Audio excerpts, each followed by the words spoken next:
Okay, let's jump right in. Start off with a little bit of background here. This is a 400 megapixel image taken from the Canon R5 with the latest firmware installed. It does this by going through and manipulating the internals of the image stabilization to get multiple images. Now, all this was shot with a Canon EF lens, a 70 to 300 millimeter lens. This is for Ticonderoga in Ticonderoga, New York. And this image was shot way back here, 5,277 feet away. Most of the images that you're going to see were taken between 200 and 300 millimeters. So let's start off with our first image here. And you can see this is 6% in the view.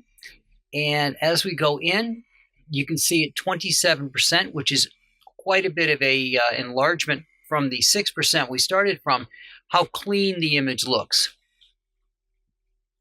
And we actually have to go into just under 50%, and you can see it looks a little bit blurry and pixely.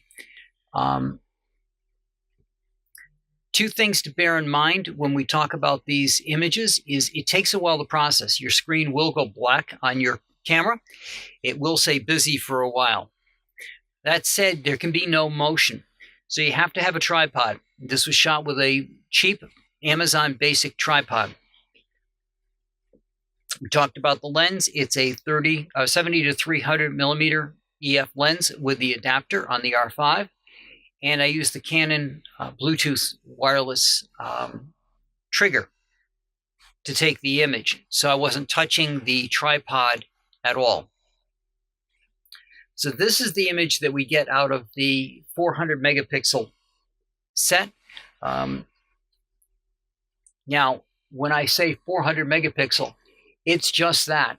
This image is 478 megabytes on my drive. It's 24,576 by 16,384. So it's a very large image. Bear that in mind as to how much storage it's going to take on both your computer when you get home, but the card that you've got in the camera. For comparison, we'll take a look real quick here at this other image. This was taken with the same lens, but not in the high resolution mode. So it's already at 18%.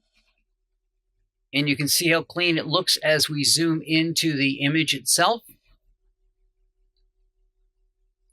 It still has a good amount of detail, but you get that same dottiness that you had with the other one zoomed in.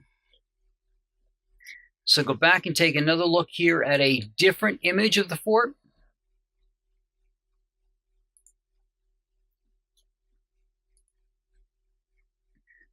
This was zoomed in closer to the 300 millimeter area, and you can see how clean an image this is. How great the trees look. All right, I'm at 15%, so this is almost 3 times enlargement from the, now we're at 18%. This is 3 times from the original 6% that we started out with here.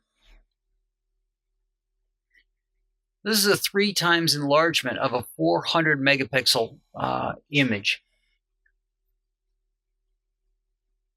So again, it's going to take up a lot of space.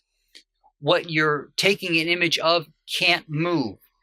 You'll notice the flag right here. You can see that the flag was moving in the wind, which is why some of the trees are a little bit on the fluttered side as well. They're a little blurry because they were moving while the picture was being taken. And if we go back here and take a look at the other image and zoom in on the flag, you can see that while it was flapping, it is frozen because this was about 6400th of a second. Again, that's not going to make as much difference on this image because it's going to take so long for it to assemble the image. Another thing to keep in mind is this is a JPEG image. Currently, you cannot shoot and get a raw image out of this. It's going to take those individual images that it makes up assemble them into a JPEG image, and this is what you're going to get. So again, I wanted to push the envelope, so I used a cheap tripod, which, while stable, doesn't move as smoothly as the more expensive ones may. You have to have a trigger that you're not going to be touching the camera, because any motion on the camera at all while it's taking the picture can cause an image to blur.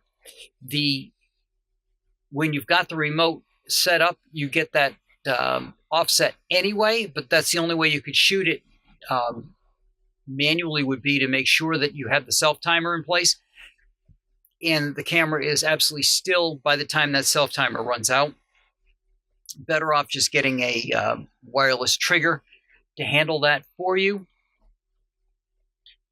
And just with a straight EF kit lens, this is what you get. Now, to give you a little background as to how glamorous it is taking these types of pictures, I wanted to get golden hour, which obviously this is not. In order to get golden hour, I had to get up at 2:30 in the morning, get ready, and head out to the site, which takes 2 hours to get there. There was some heavy fog on the way up, but I was encouraged as I was getting close to the fort because I could still see the fort. However, once I got into position, and this was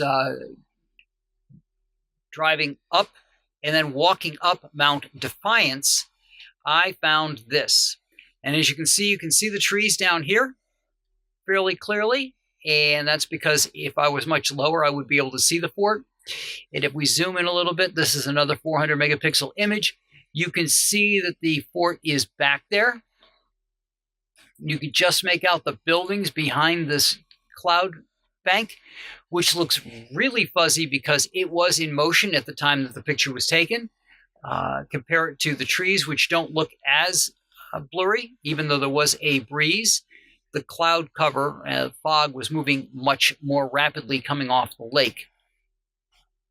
So that's what you get when you get up early in the morning and get all the way out there to do a golden hour shoot at 6 o'clock in the morning, 5:30. And yeah, good old Mother Nature pulls something out and literally covers up the image. So